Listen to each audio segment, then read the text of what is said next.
This video is brought to you by the American Light and Fixture Company, Jewelry Division. Hello, my name is Mel Griffith, American Light and Fixture Company Jewelry Division. We have our Black Friday sale going on right now. We have the deal of a lifetime for you. We have the Diane Sawyer autographed earrings. We have the Czechoslovakian ivory. We have the Walter Cronkite moon ring. And much more later in the video.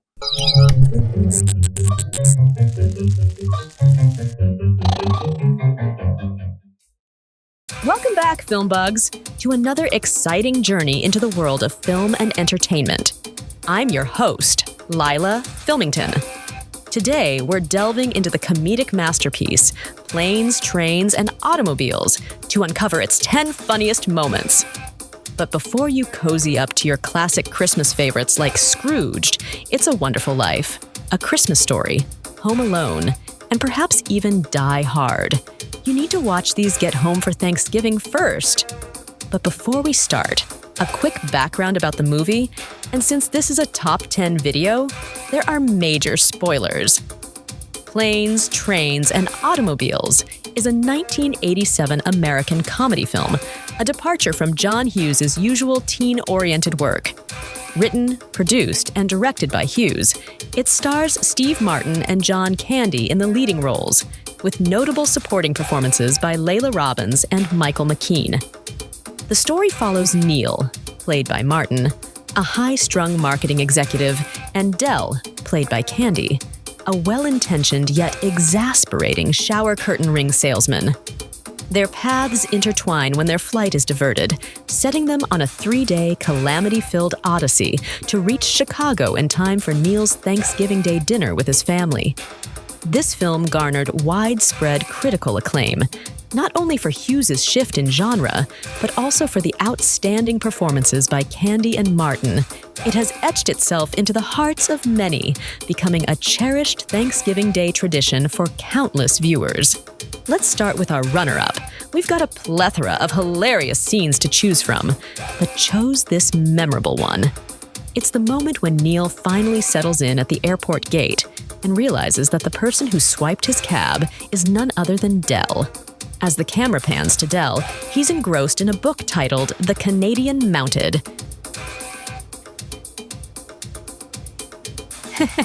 That was a funny one. All right, let's dive into our top 10 moments, starting with number 10. Number 10, the sleazy taxi cab driver. After their unexpected stop in Wichita, Dell guides Neil to the hotel they booked after their emergency landing in Kansas. They hop into a cab, only to discover that their driver is as shady as they come, taking them on an unnecessarily convoluted route to fleece Neil of some extra cash.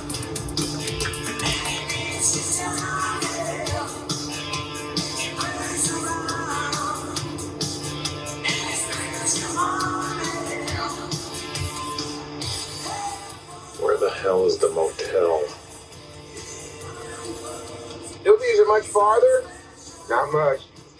Why didn't you take the interstate? Said you're a friend who's never been around here, so I just figured you'd like to look around. Don't see nothing on the interstate but interesting.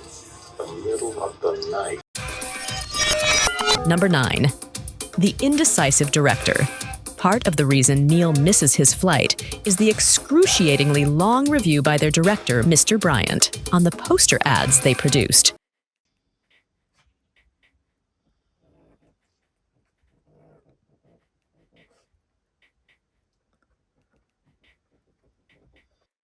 The hilarity continues in the post-credits scene when the director is still agonizing over the ads while his Thanksgiving dinner grows cold.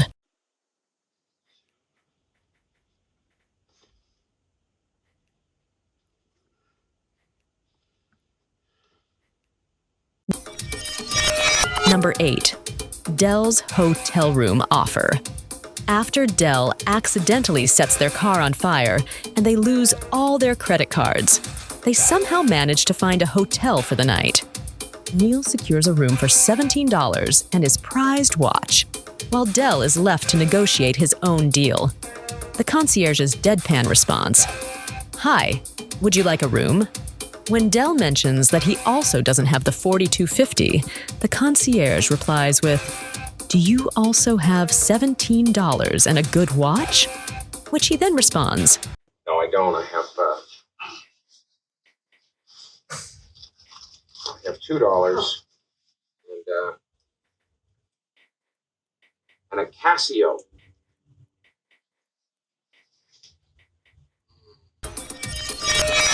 Number 7.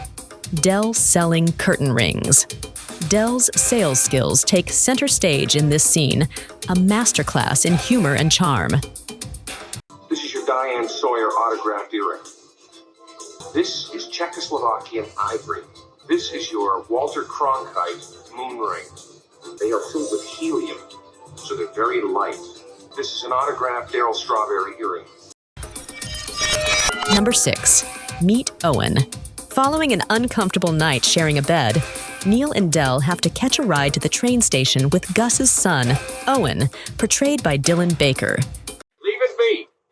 Get your lazy behind out here and put that trunk up in the back. Oh, no, we've got it. It's very heavy. She don't mind. She's short and skinny, but she's strong. The first baby come out sideways. She didn't scream or nothing. Isn't that something? She's a real trooper. Number 5. Neil versus the parking attendant. Neil's failed car rental leads to an amusing confrontation with the airport attendant, who can't comprehend why he's renting a car when he could fly and enjoy a hot meal. Neil's exasperated response is a gem. A lot faster, you get a free meal. If I wanted a joke, I'd follow you into the John and watch you take a leak. Now, are you going to help me, or are you going to stand there like a slab of meat with mittens? Number 4. Neil's Del speech. Neil finally reaches his breaking point after the stolen cab, various mishaps, and a series of unfortunate events. His epic rant is a pinnacle of frustration. You're no saint. You got a free cab, you got a free room. Someone who'll listen to your boring stories. I mean, didn't you notice on the plane when you started talking, eventually I started reading the vomit bag? Didn't that give you some sort of clue, like, hey, maybe this guy's not enjoying it? You know, everything is not an anecdote. You have to discriminate. You choose things that are funny or mildly amusing or interesting. You're a miracle. Your stories have none of that. They're not even amusing accidentally. Honey, I'd like you to meet Del Griffith. He's got some amusing anecdotes for you. Oh, there's a gun so you can blow your brains out. You'll thank me for it. I could tolerate any insurance seminar. For days, I could sit there and listen to them go on and on with a big smile on my face. They'd say, how can you stand it? I'd say, because I've been with Del Griffith. I can take anything. Number 3. Those aren't pillows. After the Neil Del showdown, they unwillingly share a bed, leading to an awkward morning after.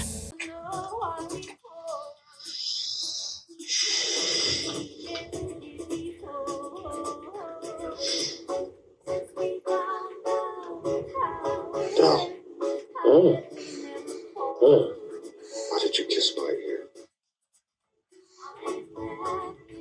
Why are you holding my hand? Where's your other hand? Between two pillows.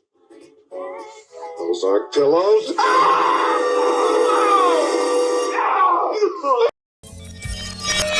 Number 2. You're going the wrong way. After Del's seatbelt mishap and abrupt stop, he didn't realize that he started driving in the wrong direction. They are then met with a couple shouting that they're headed the wrong way. The ensuing events is a comedy of epic proportions.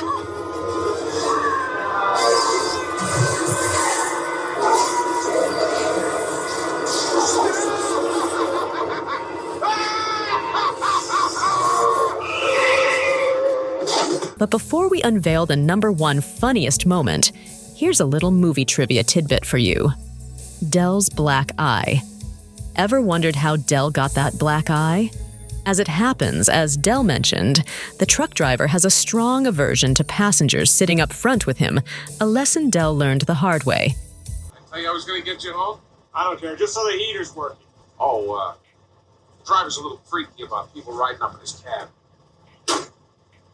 So we can't sit there. Well, if we can't sit up there, where are we supposed to ride?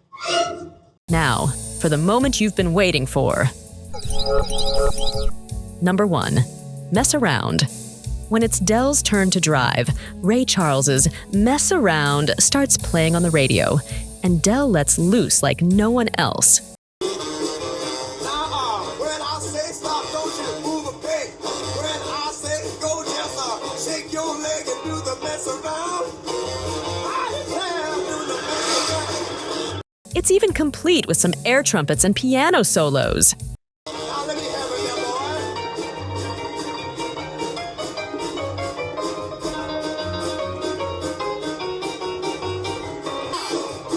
Go,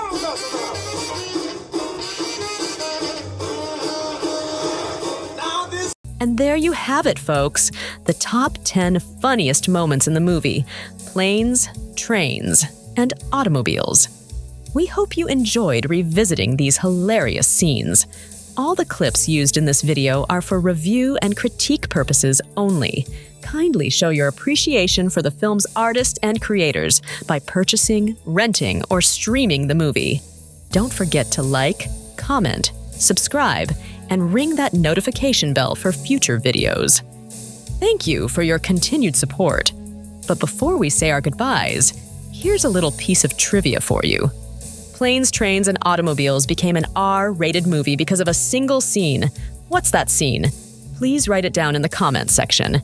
This is our 10 funniest moments in the movie Planes, Trains, and Automobiles.